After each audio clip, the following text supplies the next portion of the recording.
Assalamualaikum warahmatullahi wabarakatuh.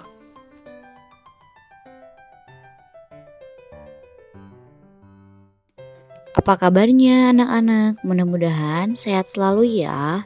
Mari kita awali pembelajaran kali ini dengan ucapan basmalah bersama-sama. Bismillahirrahmanirrahim. Di pertemuan kali ini kita akan mempelajari tentang meyakini Allah yang Maha Esa. Iman kepada Allah Subhanahu wa Ta'ala menempati urutan pertama dalam rukun iman. Orang Muslim wajib mempercayai adanya Allah Subhanahu wa Ta'ala, di mana Allah Subhanahu wa Ta'ala adalah satu-satunya zat yang wajib disembah. Tidak ada yang dapat menyamai Allah Subhanahu wa Ta'ala karena kekuasaan Allah Subhanahu wa Ta'ala meliputi semua yang ada di langit dan di bumi. Mengenal Allah Subhanahu wa Ta'ala bisa dengan mempelajari sifat-sifatnya yang menampakkan keagungan dan kesempurnaan Allah Subhanahu wa Ta'ala. Perhatikanlah gambar alam berikut. Mungkinkah semua itu ada dengan sendirinya? Tentu saja tidak. Allah Subhanahu wa Ta'ala yang menciptakan langit dan bumi yang terbentang luas sebagai tempat yang ditinggali manusia, hewan, dan tumbuhan. Semua ciptaan Allah Subhanahu wa Ta'ala itu ditujukan agar kita bersyukur kepada Allah Subhanahu wa Ta'ala. Nah, anak-anak, perlu diketahui bahwasannya iman kepada Allah Subhanahu wa Ta'ala adalah rukun iman yang pertama. Iman artinya meyakini dengan hati, mengucapkan dengan lisan, dan melaksanakan dengan perbuatan. Jadi Bu, iman kepada Allah Subhanahu wa Ta'ala itu apa? Jadi iman kepada Allah Subhanahu wa Ta'ala itu meyakini dalam hati akan adanya Allah Subhanahu wa Ta'ala yang ditunjukkan dengan ucapan dan dilaksanakan dengan amal perbuatan. Beriman kepada Allah Subhanahu wa Ta'ala diantaranya kita meyakini bahwasannya Allah Maha Esa dan Allah Maha Pencipta. Allah Maha Esa.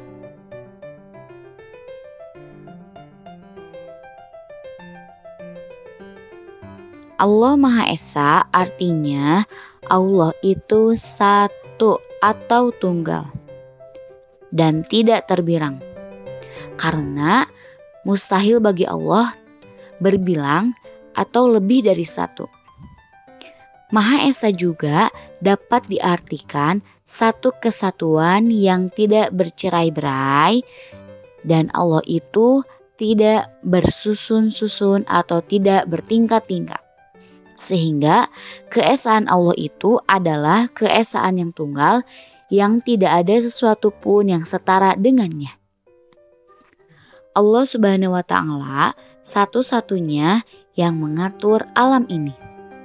Semua makhluk hanya patuh kepada Allah Subhanahu wa Ta'ala. Allah Subhanahu wa Ta'ala tidak membutuhkan bantuan siapapun. Tidak makan, tidak minum. Allah Subhanahu wa Ta'ala tidak sama dengan manusia atau makhluk yang lain, seperti hewan, tumbuhan, atau malaikat. Tidak ada sesuatu pun yang serupa dengan Allah Subhanahu wa Ta'ala. Nah, jadi kita semua harus percaya bahwa tidak ada Tuhan yang harus kita sembah selain Allah Subhanahu wa Ta'ala. Dan tidak ada sesuatu pun yang dapat dibandingkan dengan Allah Subhanahu wa Ta'ala. Adapun ayat Al-Quran yang menjelaskan bahwa Allah Subhanahu wa Ta'ala Maha Esa, yaitu di dalam Quran surat Al-Ikhlas. Surat Al-Ikhlas merupakan surat ke-112, terdiri dari 4 ayat. Mari kita baca surat Al-Ikhlas dengan tartil dan sungguh-sungguh ya. Awali dengan membaca ta'awuz dan basmalah.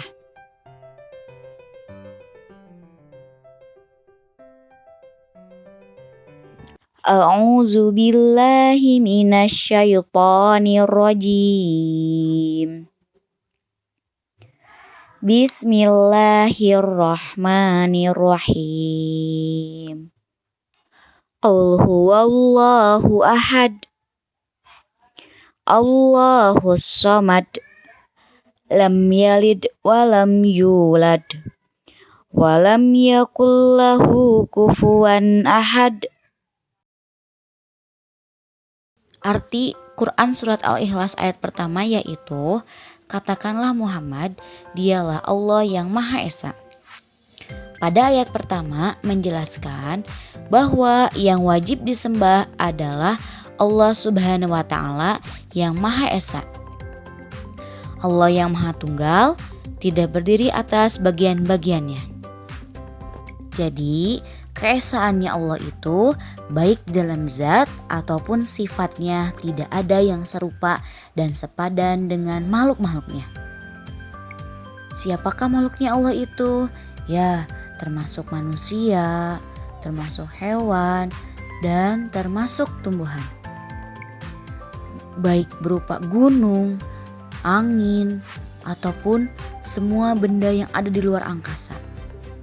Itu semua adalah ciptaan Allah dan tidak ada sesuatu pun dari ciptaannya baik di bumi maupun di langit yang mampu menyamai keesaan Allah Subhanahu wa Ta'ala. Arti ayat kedua dalam surat Al-Ikhlas yaitu Allah tempat meminta segala sesuatu. Jadi pada ayat kedua ini dijelaskan bahwasannya Allah tempat bergantung semua makhluknya dan hanya kepada Allah tempat memohon segala sesuatu. Ketika kita ingin meminta pertolongan, mintalah kepada Allah. Ketika kita ingin meminta ampunan, mintalah kepada Allah. Kenapa kepada Allah? Karena Allah itu Maha Esa dan Allah Maha menguasai seluruh yang ada di alam ini. Nah, jadi anak-anak, Allah Subhanahu wa Ta'ala akan senang ketika ada hambanya yang berserah diri kepada Allah dengan cara berdoa dan meminta hanya kepada Allah Subhanahu wa Ta'ala. Maka dari itu, Allah Subhanahu wa Ta'ala melarang kita untuk bersujud kepada matahari, bulan, api, dan yang lainnya. Karena semua itu ciptaan Allah. Makanya Allah meminta untuk hambanya agar menyembah dan meminta hanya kepada Allah. Jika menyembah dan meminta kepada selain Allah, itu namanya orang musyrik. Ya, kenapa? Ya karena orang musyrik itu dia tidak meminta kepada Allah. Arti surat Al-Ikhlas ayat ketiga. Allah tidak beranak dan tidak pula diperanakan. Jadi Allah Subhanahu wa Ta'ala yang menguasai dan yang mengatur segala yang ada di langit dan di bumi tanpa bantuan siapapun. Jadi semua yang mengatur, semua yang mengurus apa yang Allah ciptakan itu hanya Allah Subhanahu wa Ta'ala. Kenapa? Karena Allah itu Maha Esa atau satu. Arti ayat keempat yaitu dan tidak ada sesuatu yang setara dengan Dia. Jadi semua yang ada di alam semesta ini tidak ada yang setara dengan Allah Subhanahu wa Ta'ala. Kenapa? Karena Allah itu Maha Esa, Allah yang menciptakan. Jadi tidak mungkin apa yang Allah ciptakan itu setara dengan penciptanya atau setara dengan Allah. Meyakini Allah Subhanahu wa Ta'ala Maha Esa yaitu bahwasanya yang pertama kita harus beribadah hanya kepada Allah Subhanahu wa Ta'ala. Kedua, tidak boleh menghambakan diri kepada selain Allah Subhanahu wa Ta'ala. Ketiga, tidak boleh menyekutukan Allah Subhanahu wa Ta'ala dengan sesuatu apapun. Keempat, tidak boleh meyakini pada ramalan-ramalan ataupun nasib. Yang kelima, selalu memperbanyak zikir kepada Allah Subhanahu wa Ta'ala. Ya anak-anak, apabila kita telah melakukan itu semua, maka kita akan termasuk ke dalam hamba Allah yang beriman, hamba Allah yang bertakwa, dan hamba Allah pilihannya.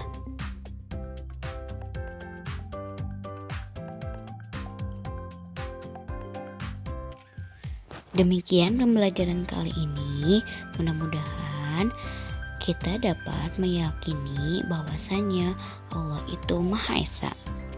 Untuk pertemuan selanjutnya, kita akan mempelajari materi tentang Allah Maha Pencipta. Ibu tutup pembelajaran kali ini dengan ucapan hamdalah ya. Alhamdulillahirrabbilalamin. Wassalamualaikum warahmatullahi wabarakatuh.